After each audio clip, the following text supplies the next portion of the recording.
अस्सलामु अलैकुम वरहमतुल्लाहि वबरकातुह। मोहतरम भाइयों, बुज़ुर्गों और दोस्तों, ये हमारा इस्लाही मुआशरा का 1050वां सबक है। मोहतरम दोस्तों, पूरे मुल्क में NRC और CAA को लेकर मुसलमान जिस तरीक़े से एहतजाज कर रहे हैं, रैलियां कर रहे हैं, धरनों पे बैठे हुए हैं। दिल्ली का जो शाहीन बाग है, लाखों बहनें वहाँ बैठी हुई है और उन्हीं के तर्ज़ पर पटना है, कानपुर है, औरंगाबाद है, पुणे है, बेंगलुरु है और मुल्क के और दीगर शहरों के अंदर भी माशाल्लाह लोग जो है अपने अपने शाहीन बाग बनाकर वहाँ पर भी जो है बैठे हुए हैं धरने के ऊपर। ये सारे धरनों में, ये सारे एहतजाजात के अंदर सबसे ज़्यादा जिस चीज़ ने मुतासिर किया है वो मुसलमानों का इत्तेहाद है। वाकई में भी उम्मत एक, देखिए आप, उम्मत के अंदर जो है ना, जो इत्तेहाद पैदा हुआ है, कौम एक हो चुकी है। और ये लोग कौन हैं? ये पैंट शर्ट पहनने वाले हैं, ये जीन्स टी शर्ट पहनने वाले हैं, ये आम लोग हैं ये। और ये आम लोगों का सवाल जुब्बे पहनने वाले मुसलमानों से, पाजामे पहनने वाले मुसलमानों से एक सवाल है इनका। और उम्मत ये सवाल पूछ रही है कि भाई हम तो पैंट शर्ट पहनने वाले, टी शर्ट और जीन्स पहनने वाले तो मुत्तहिद हो गए, हमने फ़िरक़ों को, जमातों को, मसलकों को बालाए ताक रख दिया, अब हम सिर्फ़ और सिर्फ उम्मत वाहिदा के नाम पर एक हुए हैं। तो ये हमारे जो जुब्बे पहनने वाले ईमान वाले भाई है और हमारे पाजामे पहनने वाले जो मुसलमान भाई है, ये कब एक प्लेटफॉर्म पर आएंगे? जमीयत के नाम पर जो इन्होंने दो जमीयतें कर दी है, ये कब एक दूसरे को जम करके एक ही जमीयत की ताकत को आगे बढ़ाएंगे? तबलीगी जमात के अंदर एक काम एक जगह से चल रहा था, एक निज़ामुद्दीन मरकज़ से चल रहा था, तो कुछ लोगों ने एक अपना काम अलग से जो शुरू किए, ये दोबारा से इसमें कब मिलेंगे? मतलब हम मुत्तहिद हो गए। और इस इत्तेहाद के अंदर सबसे ख़ास बात यह है मेरे मोहतरम दोस्तों कि जो हमारे बिरादरान वतन है, बिरादरान वतन जो हमारे हिंदू भाई है, सिख भाई है, दलित भाई है, वो भी आके मुसलमानों के कंधे से कंधा लगा के खड़े हुए हैं। वो बेचारे चंद्रशेखर आज़ाद को रात में ही बेल मिली, दिल्ली की जामा मस्जिद से उनको उठाया गया था। कई लोग हैं, बनारस विश्व हिंदू विद्यालय के 91 स्टूडेंट्स को पकड़ा गया था, जिसमें 75 से ज़्यादा हमारे हिंदू बच्चे थे। जगह जगह पे जहाँ पर भी गिरफ्तारियाँ हुई है, बराबरी का वहाँ पे जो है हिस्सा रहा है। तो सवाल यही पूछा जा रहा है, कई लोग मेरे से सवाल कर रहे हैं और मैंने कल अपने YouTube चैनल के ऊपर गुजरात के एक आलिम दीन, उनसे जो मेरी बातचीत हुई थी, उसको जब मैंने अपलोड किया, आप जाके उसके नीचे के कमेंट पढ़िए। उम्मत क्या चाहती है, उम्मत क्या पूछ रही है। उम्मत कह रही है कि पैंट शर्ट वाले, जीन्स टी शर्ट वाले एक हो सकते हैं, ये जुब्बे पाजामे वाले अभी तक एक क्यों नहीं हो रहे हैं? ये दो जमीयतों की बजाय इसको एक क्यों नहीं करते हैं? तबलीगी जमात के कुछ लोगों को अगर निज़ामुद्दीन से इख्तिलाफ था या मौलाना साद साहब की इमारत से उनको एतराज़ था, तो वो लोग वापस से उनके पास जाकर बैठकर अपने मसाइल को क्यों नहीं हल करते हैं? उन्होंने वहाँ पे जाकर उनको हल करना चाहिए। ये मेरा नहीं है, उम्मत का सवाल है। और उसके नीचे उम्मत ने जिस तरीक़े से कमेंट किए हुए हैं, आप देखिए उम्मत कितनी गुस्से में है। एक नौजवान ने वहाँ पे एक कमेंट किया, उसने लिखा, ये लोग आज एक नहीं होंगे, इनके आज समझ में नहीं आएंगी, क्योंकि इनके जो नफ्स है बहुत मोटे हो गए हुए हैं, वो झुकने को तैयार नहीं है, क्योंकि असल मसला तो नफ्स का है। ये जितनी भी बातें हैं, इन्होंने ये कहा, उन्होंने वो कहा, और ऐसा हुआ था, वो वैसा हो गया, नहीं इन्होंने इनकी नहीं सुने तो वो यूँ कर दिया, ये जितनी भी बातें हैं, ये सिर्फ हीले और हवाले है। ये तो बहाने है, ये बहाने, ये सिर्फ अल्फाज है, ये लफ्फाजी है, ये उसके अलावा कुछ भी नहीं है, कुछ नहीं है। असल जो मसला है, असल वो नफ्स के झुकाने का है, नफ्स के।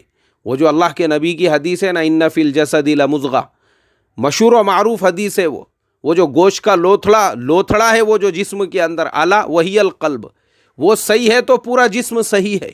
उसमें फसाद है तो फिर पूरे जिस्म में फसाद ही फसाद है। असल मसला उसका है। अगर वो बना तो ठीक वो नहीं बना है, ऊपर से आप कितने भी अच्छे से अच्छे जुब्बे पहन लो, पाजामे पहन लो, कितनी ही अपनी जो वज़ाक़ता है उसको फरिश्तों के जैसी बना लो, लेकिन अंदर का जो शैतान है अगर वही कंट्रोल में नहीं आ रहा है, वही काबू में नहीं है, कुछ फ़ायदा नहीं है। ऊपर के शोरूम को कितना भी सजा के, उसको कितना भी निखार के, कितने ही फरिश्तों के जैसे, वलियों के जैसे और कितने ही नफीस और उम्दा कीमती लिबास पहनकर कुछ रत्ती बराबर फ़ायदा नहीं है। क्योंकि असल अला वही अल क़ल्ब, वो नफ्स है, वो इंसान का नफ्स है, उसको झुकाना बहुत ज़रूरी है। और इसी बात को मौलाना इस्माइल ख़ान साहब मीरठी, नज़म है उनकी लंबी चौड़ी, बड़े बेहतरीन अंदाज में उन्होंने कहा था कि बड़े मूजी को मारा नफ्से अम्मारा को गर मारा, बड़े मूजी को मारा नफ्से अम्मारा को गर मारा, निहंगो अजदहा वो शेरो नर मारा तो क्या मारा। और फिर फरमाया कि गया शैतान मारा एक सजदे के न करने में, अगर लाखों बरस सजदे में सर मारा तो क्या मारा। अल्लाह हिफाजत फरमाए। मेरे मोहतरम दोस्तों, ये मसला नफ्स का है, ये नफ्स का। तो इसके लिए अब आप सोचो, जो बेचारे पैंट शर्ट पहनने वाले हैं, टी शर्ट और जीन्स पहनने वाले हैं, उन्होंने अपने नफ्सों को कुचल दिया, उठा के फेंक दिया, भूल गए वो कौन सलाफ़ी है, कौन अहले हदीस है, कौन जमात इस्लामी से है, कौन किस नज़रिए से है, कौन किस ख़यालात से है, कौन शिया है, कौन इस्माइली शिया है और कौन जो है आगा खानी शिया है, कौन बोहरी है। ये सारी चीज़ों को उन्होंने बालाए ताक रख दिया, कांधे से कांधा लगाकर। वो सारे लोग आज रोडों पे, रास्तों पे शिद्दत की सर्दी के बावजूद इत्तेहाद व इत्तेफाक का परचम लेकर बैठे हुए हैं, सर्दी के अंदर बैठे हुए हैं, धरनों पे बैठे हुए हैं, आंदोलन कर रहे हैं और इत्तेहाद की आवाज़ लगा रहे हैं। ये तो मुसलमानों की जमातें हो गई। अरे इनके साथ में जो साथ देने के लिए जो कांधे से कांधा लगाकर खड़े हुए हैं, चंद्रशेखर आज़ाद जैसे, और उनके अलावा लाखों की तादाद है ऐसे लोगों की जो मुसलमानों के साथ में आज आकर खड़े हुए हैं। कौन लोग हैं ये? सब भुला दिया उन्होंने अपने मुल्क की बका के लिए, अपने अस्तित्व की बका के लिए। और वही लोगों का ये सवाल है कि भाई आप लोग क्यों एक नहीं हो रहे हैं। मेरे मोहतरम दोस्तों, क्या अभी भी वक्त नहीं आया है कि दोनों जमीयतें बैठकर अपने आपस के मसाइल को सुलझा कर उसको एक ताकत बना ले। एक ताकत दावत व तबलीग के काम में जो लोग निज़ामुद्दीन के अंदर आज तक थे, उनके क्या इख्तिलाफ़ात है, उनके अपने क्या मसाइल है। अरे भाई आप आइए, बात कीजिए मशवरे के अंदर। मौलाना साद साहब तो बार बार ये बात कहते हैं कि जिस इमाम के पीछे नमाज़ पढ़ रहे हो, अगर उससे कुछ ख़ता हो जावे तो उसको लुक़मा दो। बाज़ार में जाके आप चर्चा करोगे, फितने फैलेंगे। तो उनका अलल ऐलान आप लोगों को जो है ये डिमांड है कि कभी भी आइए, बैठिए, आपके जितने मसाइल है हमारे सामने रखिए। अरे उसका हल उस जगह पे तलाश करो जहाँ से वो तबलीग का काम शुरू हुआ था। अब क्या हो रहा है, इसकी वजह से उम्मत कितनी टूट चुकी है। लोग चेहरे को नहीं देख रहे एक दूसरे के, सलाम नहीं कर रहे एक दूसरे को। मसाजिद के अंदर एक कोने में अलग और दूसरे कोने में दूसरा काम चल रहा है। पहले जो मेहनत इसलिए होती थी ताकि बाज़ारों में, रोडों पे, रास्तों पे जाकर लोगों को दीन की मेहनत की दावत दी जा सके। अब ये हो रहा है जिसके बारे में पता चले कि इसका भी किसी ज़माने में चिल्लाया 4 महीने लगे हुए हैं। अब ये जहन साजी के अंदर पूरी एनर्जी लग रही है, बाबा तू हमारे ग्रुप में आ जा, तू हमारे ग्रुप में आ जा, तू हमारे साथ में आ जा। देख हम जो कर रहे हैं ना वो सही है, देख हम जो कर रहे हैं ना वो सही है, उनकी ये गलती है, ये गलती है, ये गलती है, उन्होंने ये गलत बोले, उन्होंने ये गलत करे। पूरा वक्त गीबतों में, चुगलियों में, बोहतान लगाने में खर्च हो रहा है, उसके अलावा कुछ भी नहीं। पूरी एनर्जी जो किसी ज़माने में आम लोगों के ऊपर लगा करती थी, अब आपस में ही लग रही है, एक दूसरे के ख़िलाफ़ साजिशें करने में, एक दूसरे को छोटा दिखाने के चक्कर में, एक दूसरे की बुराइयां करने के अंदर।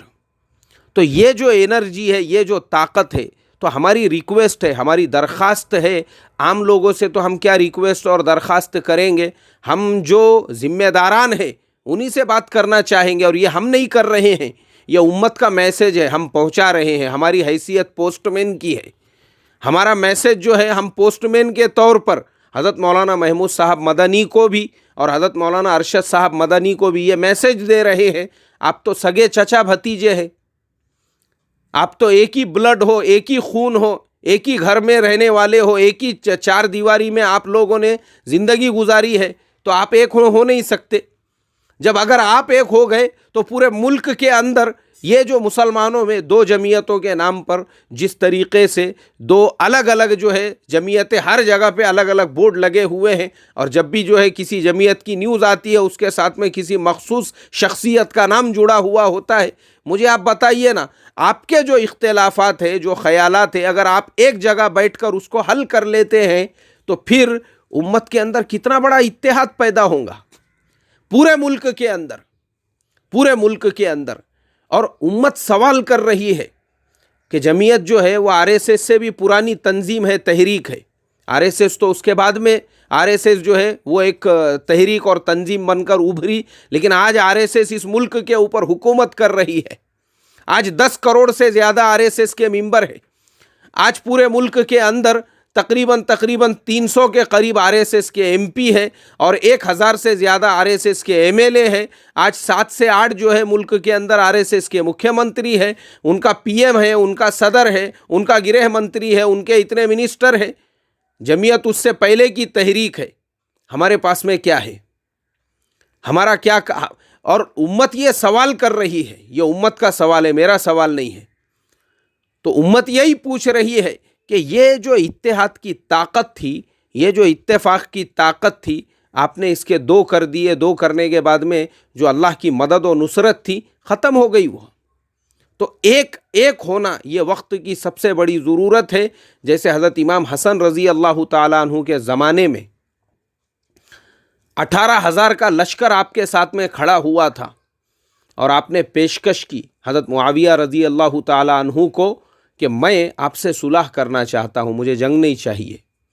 और आपने सुलह की और हज़रत मुआविया के हाथ पे बैयत कर ली। तो 18,000 का लश्कर भड़क गया। एक ने बर्छा उठा के मार दिया हज़रत हसन के पैर पर और कहने लगा, आपने हमको आर दिला दी। हज़रत हसन ने फरमाया कि ये आर जहन्नुम की नार से ज़्यादा बेहतर है कि मेरी वजह से मुसलमानों के 2 तबके आमने सामने खड़े हुए हैं, खून बह रहा है। किसका? मुसलमानों का। मुसलमान लड़ रहे हैं किससे? मुसलमान से। मुसलमान की एनर्जी वेस्ट हो रही है किसके अगेंस्ट में? मुसलमान के अगेंस्ट में।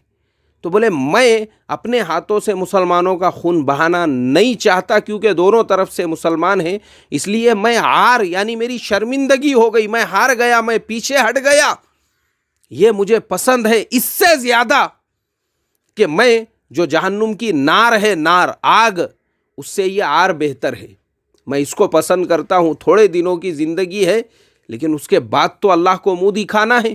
इसीलिए शायर ने हज़रत इमाम हसन की शान में कहा था कि कातिल बहुत ज़लील हुआ सर उतार कर, कातिल बहुत ज़लील हुआ सर उतार कर, और हमने दिलों को जीत लिया जंग हार कर।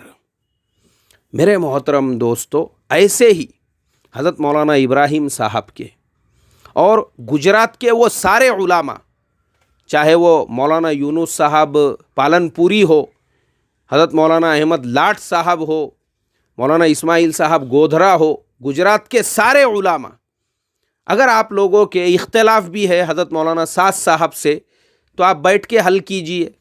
मौलाना तारिक जमील साहब को भी अगर कुछ इख्तिलाफात है या उनको ये उम्मीद थी कि उनको किसी मुल्क का ज़िम्मेदार बनना था, अरे आपकी जो भी बातें हैं आप दिल में मत रखो, क्योंकि आदमी जब दिल में रखता है ना, दिल में रखने से वो बातें नासूर बनती है। आमने सामने बात करो मेरे भाई, आमने सामने। जिस निज़ामुद्दीन की 4 दीवारी में आपने अपनी ज़िंदगियां लगा दी, बैठो मौलाना साद साहब के मशवरे में जाकर और फेस टू फेस सारी बातें रखो उनके सामने, आपको उनसे क्या इख्तिलाफ है, उनकी किन किन बातों से इख्तिलाफ है। और उम्मत को एक करो, एक, क्योंकि ये उम्मत दो तबकों में बंटने की वजह से आज हाल ये हो चुका है कि ससुर और दामाद एक दूसरे की सूरत देखने को तैयार नहीं है, भाई भाई की सूरत देखने को तैयार नहीं है, लड़ाइयाँ झगड़े तलाक़ें हो रही है। और इसकी बुनियाद कौन बन रहा है, उसको क़यामत के दिन हिसाब देना पड़ेगा। याद रखो, जिन लोगों ने दावत के काम में एक तारीख बनाई है, आज अगर किसी इलाके का नाम लिया जाता है उसके साथ में उनका नाम आता है। हज़रत मौलाना यूनुस साहब रहमतुल्लाह अलैह का नाम आते ही पूरे महाराष्ट्र का तबलीगी काम नज़रों के सामने आता है। ऐसे ही मुस्तक़बिल का जो मुअर्रिख़ है वो आपको सोचना है, ज़िंदगी के आखिरी दौर में आपने कौन सा कदम उठाया और वो लिखने वाला आपके बारे में क्या लिखेगा। इसलिए आंखें बंद होने से पहले पहले उम्मत को एक करके चले जाओ। अस्सलामु अलैकुम वरहमतुल्लाहि वबरकातुहू।